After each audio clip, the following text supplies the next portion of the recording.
Tekanan ini terutama bersumber dari penurunan harga komoditas global yang mempengaruhi penerimaan perpajakan.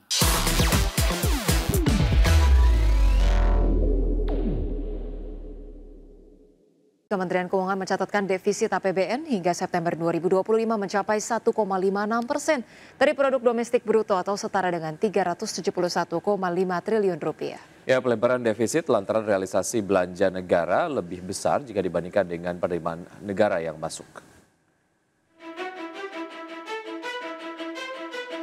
Kementerian Keuangan mencatat defisit APBN hingga September 2025 mencapai 1,56% dari produk domestik bruto atau setara 371,5 triliun rupiah.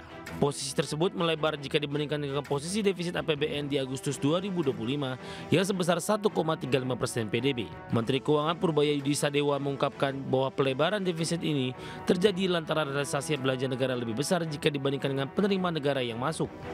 Tercatat realisasi pendapatan negara hingga Juli 2025 mencapai 1.863,3 triliun rupiah atau setara 65% dari outlook. Realisasi tersebut mengalami penurunan 7,2% jika dibandingkan periode yang sama tahun lalu yang mencapai sebesar 2.008,6 triliun rupiah. Meskipun lebih rendah dibandingkan periode yang sama tahun lalu secara nominal, tekanan ini terutama bersumber dari penurunan harga komoditas global yang mempengaruhi penerimaan perpajakan, khususnya di sektor migas dan tambang. Sementara itu, realisasi belanja negara mencapai 2.234,8 triliun rupiah per Juli 2025 atau setara 63,4% dari outlook. Realisasi tersebut mengalami penurunan bila dibandingkan periode yang sama tahun lalu sebesar 2.251,8 triliun rupiah. Dengan kondisi tersebut, keseimbangan primer mencapai 18 triliun rupiah. Tim Liputan ADX Channel. Ya, sementara itu dalam catatan APBN kita hingga September 2025 negara mengumpulkan penerimaan pajak sebesar 1.295 triliun rupiah. Ya, realisasi ini tercatat turun 4,4% dibandingkan dengan periode yang sama di tahun lalu.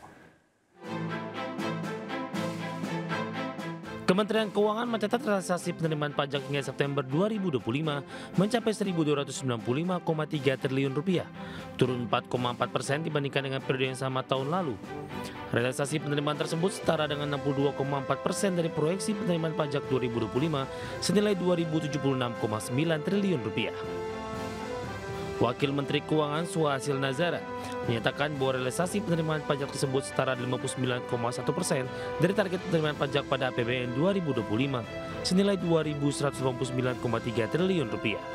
Meski begitu, Suhasil menegaskan penerimaan pajak secara bruto masih mampu bertumbuh meskipun terdapat kontraksi. Hal ini mengindikasikan tingginya restitusi pada tahun ini. Kalau kita lihat yang realisasi bruto sampai dengan September di atas, angka 2025 sampai September itu 1.619,2 triliun. Ini sudah lebih tinggi dibandingkan angka penerimaan bruto tahun 2024, tahun lalu. Kalau tahun lalu itu 1.588,21 triliun, tahun ini 1.619,20 triliun. Ini yang akan kita pantau terus dan moga-moga makin menuju ke belakang, perekonomiannya makin baik, maka realisasi brutonya nanti juga akan meningkat. Sementara itu untuk realisasi penerimaan kepabeanan bea dan cukai mencapai 221,3 triliun rupiah, tercatat tumbuh 7,1% dibandingkan dengan penerimaan pada periode yang sama tahun sebelumnya. Penerimaan kepabeanan dan cukai tersebut setara dengan 71,3% dari outlook dan 73,4% dari target kepabeanan dan cukai pada APBN 2025. Di Jakarta, ADX Channel. PT Pantai Indah Kapuk 2 TBK akan menghimpuni dana segar maksimal 16,7 triliun rupiah dari rights issue. Ya, adapun dana hasil rights issue akan digunakan untuk menambah penyertaan saham pada beberapa entitas anak serta untuk mempercepat pengembangan lahan milik entitas anak lain. PT Pantai Indah Kapuk 2 TBK bakal menghimpun dana segar maksimal 16,7 triliun rupiah dari rights issue usai meraih persetujuan dalam RUPS LB pada 9 Oktober 2025.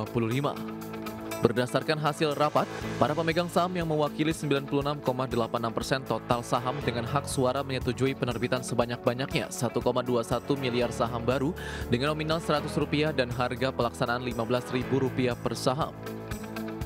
Dana hasil rights issue bakal digunakan untuk menambah penyertaan saham pada beberapa entitas anak, termasuk PT Bangun Kosambi Sukses Tbk atau CBDK, PT Panorama Eka Tunggal, PT Cahaya Inti Sentosa, dan PT Karunia Utama Selaras.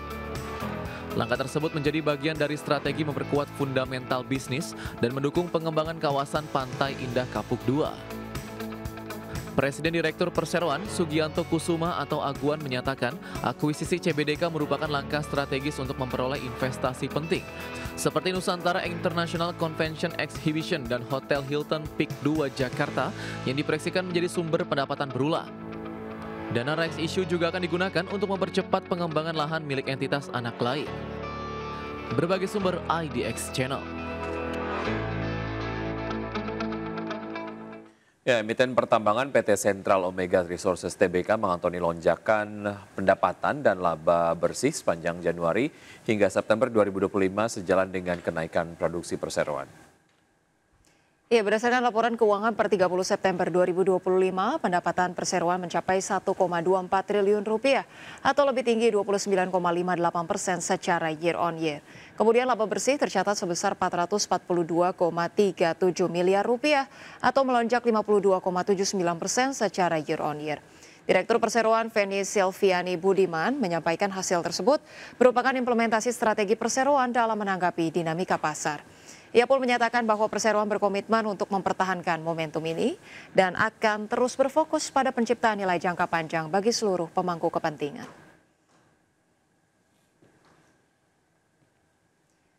Pemirsa, kinerja keuangan Hotel East Park Yogyakarta tergelincir pada kuartal ketiga tahun ini. Ya, pendapatan dan laba perusahaan kompak tertekan hingga akhir September 2025. PT East Park Hotel Tbk atau EAST melaporkan laba tahun berjalan sebesar 20,98 miliar rupiah hingga akhir kuartal 3 2025, turun 10,02% dari periode yang sama tahun lalu sebesar 23,32 miliar rupiah. Laba per saham dasar turut menyusut dari 5,65 rupiah menjadi 5,09 rupiah per saham. Pendapatan EAST ikut tertekan hingga akhir September 2025 tercatat 66,95 miliar rupiah, turun 7,74% dari 72,57 miliar rupiah setahun sebelumnya. Beban pokok pendapatan menurun menjadi 16,34 miliar rupiah, namun laba kotor tetap susut menjadi 50,6 miliar rupiah dari 53,71 miliar rupiah. Setelah dikurangi beban usaha dan penyusutan, laba usaha EAST tercatat 24,82 miliar rupiah. Dari segi segmentasi, pendapatan penyewaan kamar menurun menjadi 46,78 miliar rupiah, makanan dan minuman turun menjadi 17,02 miliar rupiah, namun pendapatan lain-lain naik menjadi 3,14 miliar rupiah. Di tengah lusunya kinerja, aset perusahaan masih tumbuh menjadi 494,46 miliar rupiah dengan ekuitas naik ke 472,86 miliar rupiah dan saldo kas menguat hingga 8,64 miliar rupiah. Berbagai sumber, IDX Channel.